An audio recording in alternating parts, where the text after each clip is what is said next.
My name's Anna, I work as an economist for a big firm in the city. Numbers have always been my thing, but personal equations? Those I figured out the hard way. Life was on a predictable track until Mom got sick. It was just her and me after Dad passed away when I was a teenager. She was more than just a mom, she was my rock. When she got diagnosed with a condition that needed full-time care, I did the only thing that made sense. I sold her cozy house and moved her into a top-notch nursing home. The kind of place with gardens, 24-hour care, and even a piano in the lounge where she used to play her favorite tunes. It cost a fortune, but seeing her smile, playing those keys like she was young again, made every penny worth it. I remember one evening, after a long day of crunching numbers and balancing budgets, my boss, Lucy, dragged me to this party. Lucy's the head honcho at our firm, and despite her tough exterior, she's been my pillar through thick and thin. "Come on, Anna, you need to let your hair down every once in a while," she had said, her arm slung over my shoulder as we walked into the loud, crowded room. I was fumbling with my purse when I bumped into him, Ethan. He was all charm, from his crooked smile to his sparkly eyes. "Sorry, didn't see you there," he chuckled, handing me back my purse, which had landed at his feet. "It's all right, happens to the best of us," I replied, trying not to get lost in his deep blue eyes. As the evening rolled on, it turned out Ethan was the friend of a friend, and we got talking about everything from work to our favorite old movies. Turns out we both had a soft spot for old-school jazz and spaghetti westerns. Lucy and I both took a liking to him, but it was clear Ethan had eyes only for me. Lucy noticed, but she was cool about it. After he asked me out, she pulled me aside, her drink in hand. "He's cute, but if he messes with you, I'll kick his ass," she half joked in her usual no-nonsense manner. Ethan and I started dating soon after. It was all dinners, long walks, and nights spent talking about everything under the stars. He was different, kind, attentive, and he made me laugh. God, did I laugh during those first few months. Lucy stayed my rock, supporting me through my mom's worsening health, and my whirlwind romance with Ethan. When Ethan proposed, it was Lucy who helped me pick the dress, set up the venue, and even calmed my nerves right before I walked down the aisle. Married life kicked off like a dream. We'd wake up late on weekends, brew strong coffee, and talk about our future. And like any newlywed couple, we had our hearts set on finding the perfect nest, our own little corner in this big, bustling city. We spent countless Sundays driving around, peering at for sale signs, and dragging ourselves through endless open houses. The thrill of the hunt was real, but so was the sticker shock. I still remember Ethan's face the first time we looked at a house within our budget. $300,000 for this? Are they out of their minds? He blurted out as we toured a particularly cramped two-bedroom that looked more like a rundown shack than a cozy love nest. Maybe we're rushing into this. We could save up a bit more, give it another year or two. His words made sense, and honestly, the pressure to find a house right away was eating at me too. "Yeah, maybe you're right. No need to rush. We've got plenty of time," I agreed, squeezing his hand. So, we put the house hunt on pause. It seemed like the sensible thing to do, and life went on. But things shifted when my mom passed. It was sudden, a call in the middle of the night that left me scrambling to get to her side, only to arrive too late. Losing her was like losing my anchor, and in the weeks that followed, I walked around in a daze. Ethan was there, though, holding me at night while I cried, making sure I ate something, even if it was just toast. One evening, as I was sorting through some of Mom's papers, I found documents from the nursing home about the remaining funds. It was a hefty sum, parked quietly in a savings account, around $200,000. I hadn't thought about it much, with everything going on. Ethan was in the kitchen when I told him. His reaction was, off. "Wow, that's a lot of money, babe. You know, that could buy us a house outright. No more mortgage worries," he said, a little too quickly, his eyes not quite meeting mine. I remember frowning, feeling a twinge in my gut. "Yeah, maybe," I muttered, folding up the paper. "But let's think about it, okay? It's all pretty fresh." Sure, he replied, but there was a note in his voice that I couldn't place. Something that made me watch him a little more closely as he turned back to chopping vegetables, his knife tapping rhythmically against the cutting board. After what felt like an eternity of house hunting and countless discussions, Ethan and I finally bought our dream home. We settled on a charming little place not too far from the city center, but still with enough backyard space for maybe a dog or two down the line. "We did it, babe," I said to Ethan as we stood in our new living room, boxes stacked around us waiting to be unpacked. "Yeah, we did," he smiled, wrapping his arms around me. "This is all ours." The house quickly turned into a project of love. We painted, decorated, and turned it into a home. Our weekends were filled with trips to furniture stores and discussions over coffee about which curtains matched the living room decor better.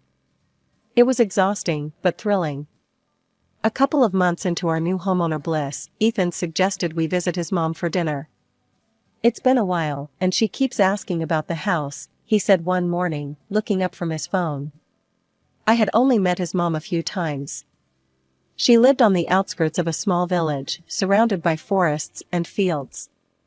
Her house, much like her lifestyle, was quaint but cluttered with jars of herbs and tinctures. She was a firm believer in natural remedies and often boasted about curing a cold with nothing but a special tea or a concoction of her own making. When we arrived, the aroma of something herbal wafted through the air. Ethan's mom, Martha, greeted us warmly but looked a bit pale. "Oh, I've just been feeling under the weather," she explained as she led us into the kitchen where dinner was laid out. "Have you seen a doctor?" I asked, concerned, as we settled around the table. Martha scoffed, shaking her head vigorously. No, I don't trust those doctors. I've got my own remedies." She gestured towards the countless jars lining the shelves. During dinner, Martha's cough seemed to worsen, and she casually mentioned, "You know, Anna, maybe you could stay for a few days, help me out around here with some things?" I was caught off guard. "Oh, Martha, I wish I could, but work is slammed right now.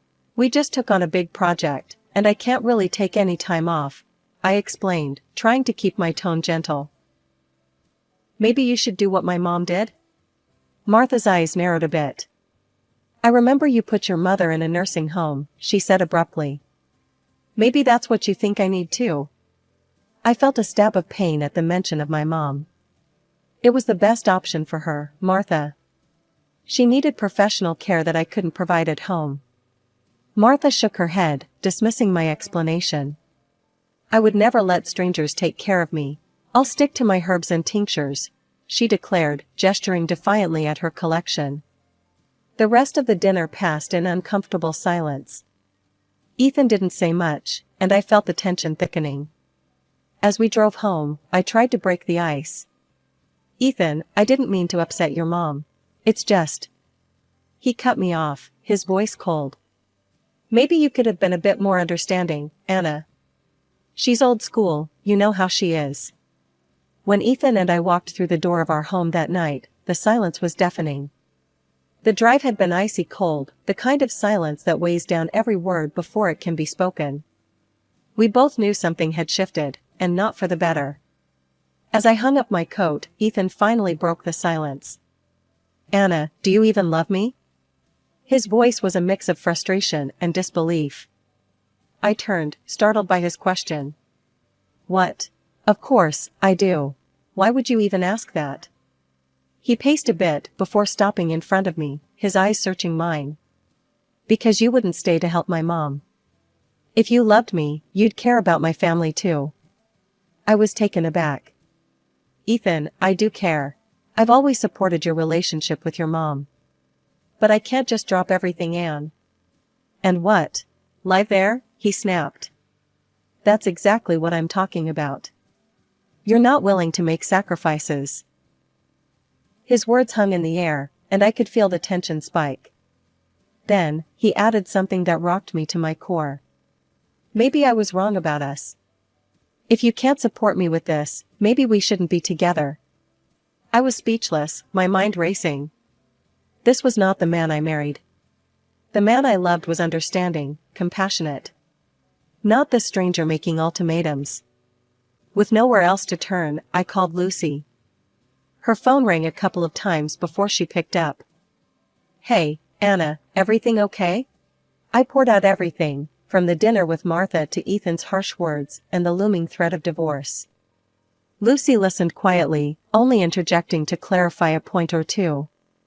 After I finished, she was silent for a moment. Then, "That's rough, Anna. But you know what?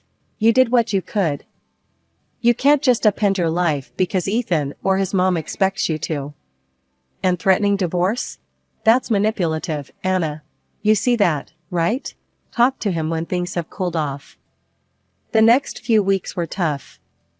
Ethan became more withdrawn, barely helping around the house, always buried in his phone or out for long walks alone.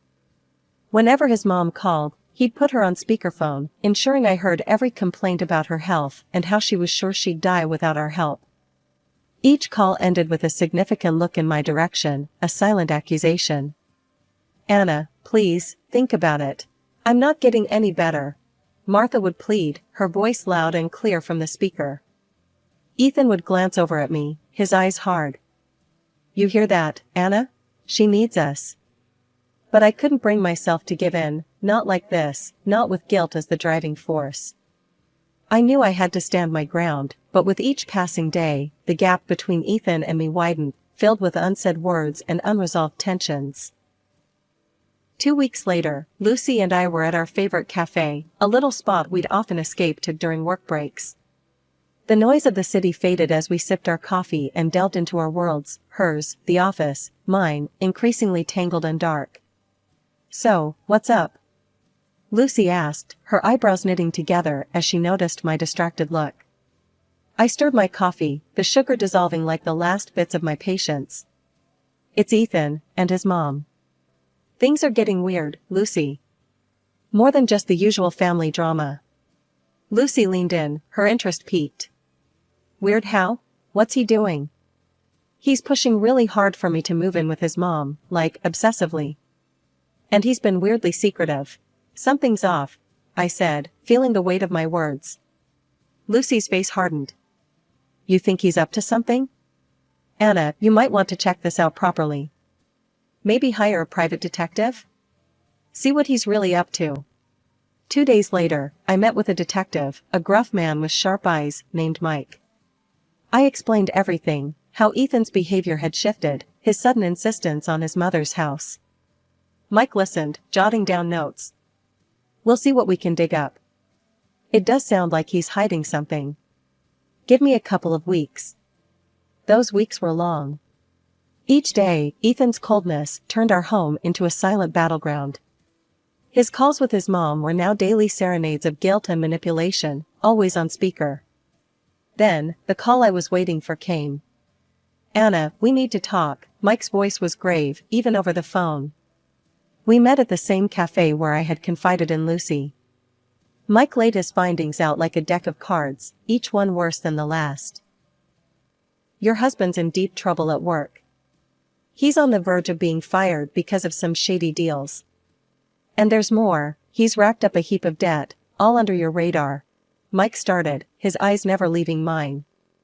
My heart sank. "Debts? How much are we talking about?" "Enough that he's desperate. He's taken out loans against his future earnings, maxed out credit cards, the works. But here's the kicker." Mike paused, sliding a recording device across the table. I stared at it, my hands trembling as I pressed play. Ethan's voice filled the cafe, mingled with his mother's croaky whispers. "Once Anna moves in here and I get her to transfer her assets, we can handle everything. Her money will cover it all." Ethan's voice was cold, calculated. I stopped the recording, nausea rolling in my stomach. Betrayal wasn't a strong enough word for this. Mike's next words were a blur as he advised me to get legal protection. "See a lawyer, lock down your accounts. Fast."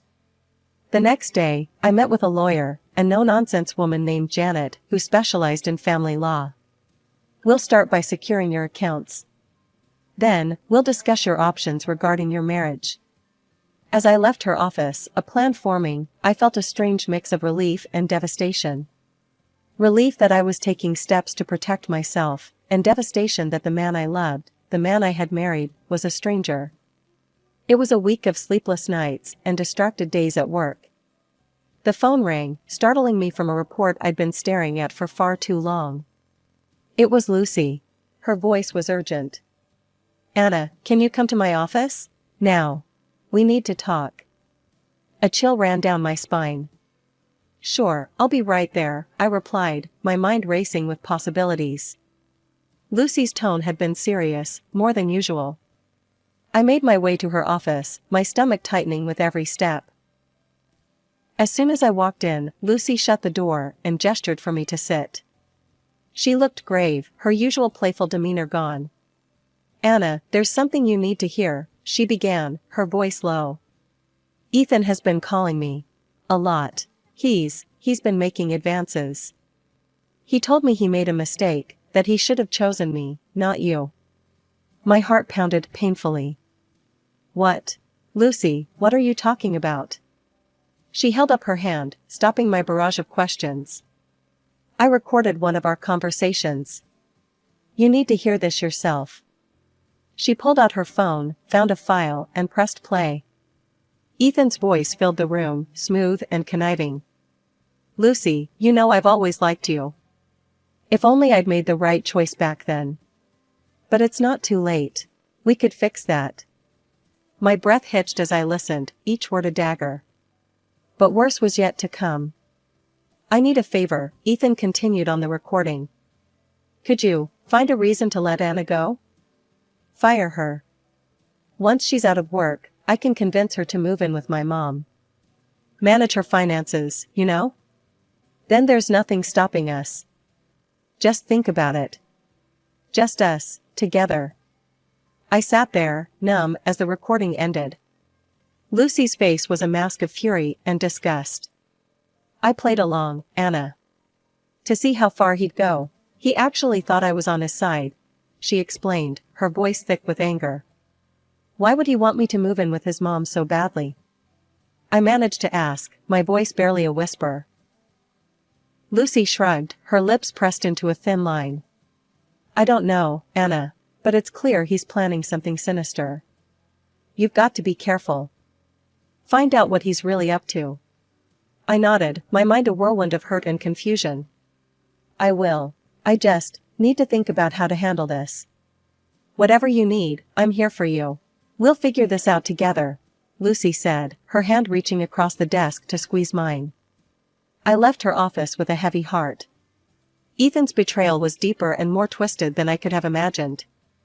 All this time, his plans, his deception, it was overwhelming.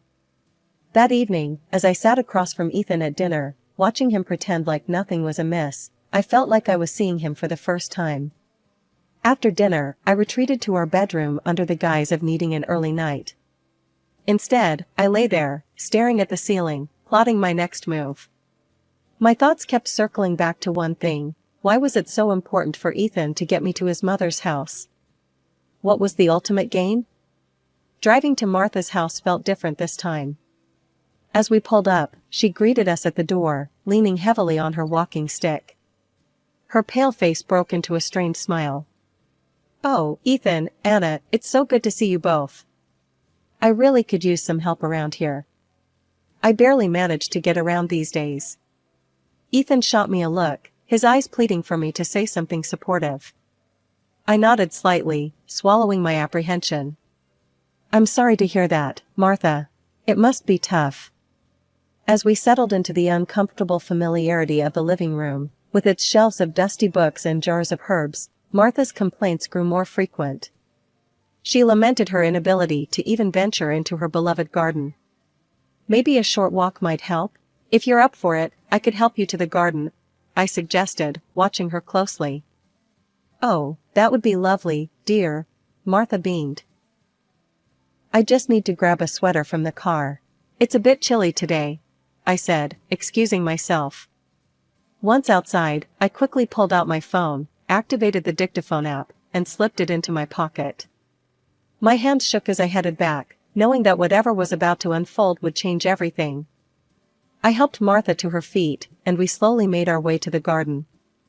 I'll be right back, just going to the bathroom, I murmured to Ethan, detouring back inside. Instead of heading to the bathroom, I tucked myself away in a small alcove near the living room, out of sight but within earshot. Their voices were low but clear, and what I heard froze my blood. "Everything's almost ready, Mom. Just a bit longer and I'll bring Anna here for a visit," Ethan said, his tone disturbingly casual. Martha's response was a chilling giggle. "I prepared everything, dear. Those special herbs I told you about? They'll do the trick. No one will suspect a thing once she starts drinking them." Ethan laughed, a sound that twisted my stomach. "And then it's just us. We can finally use her money to clear my debts and more." Martha's voice was greedy as she replied, "Yes, yes, and you'll inherit everything after she's gone. Just make sure she stays here long enough." I waited, my heart pounding, until their voices faded, discussing mundane plans about the garden.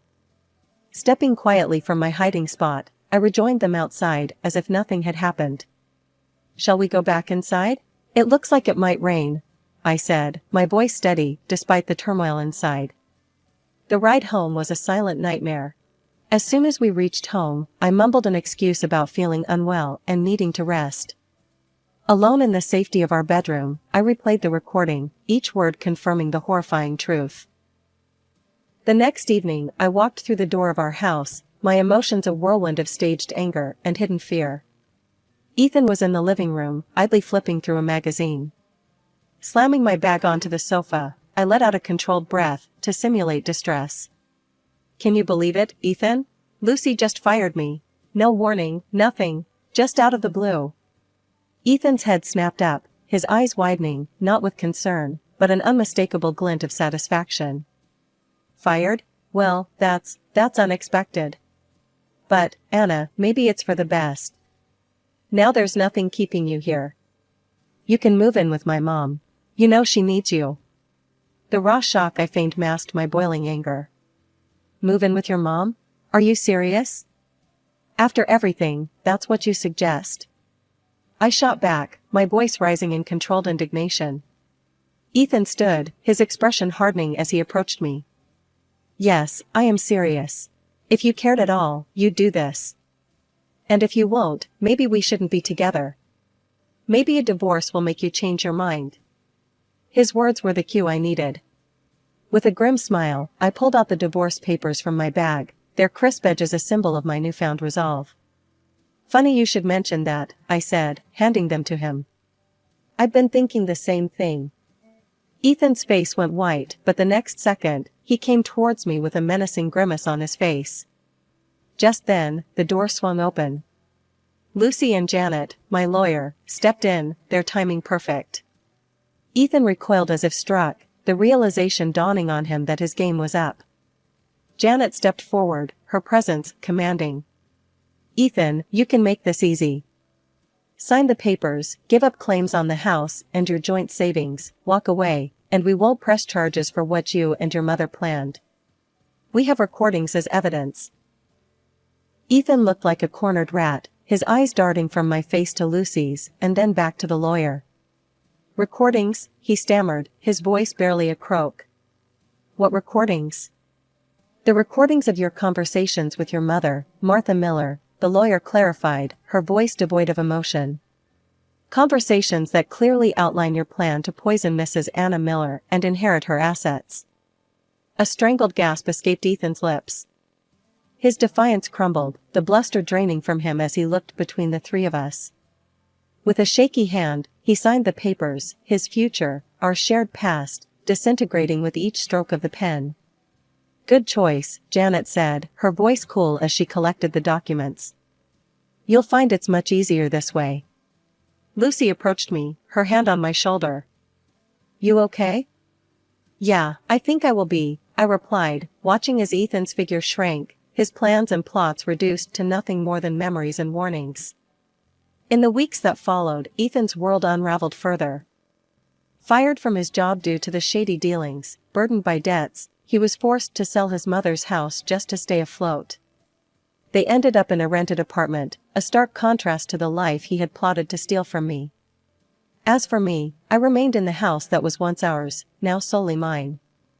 Lucy and I, our friendship solidified by the ordeal, often sat in my garden, talking about everything and nothing. Life had thrown me into the depths, but I had emerged, not just surviving, but thriving.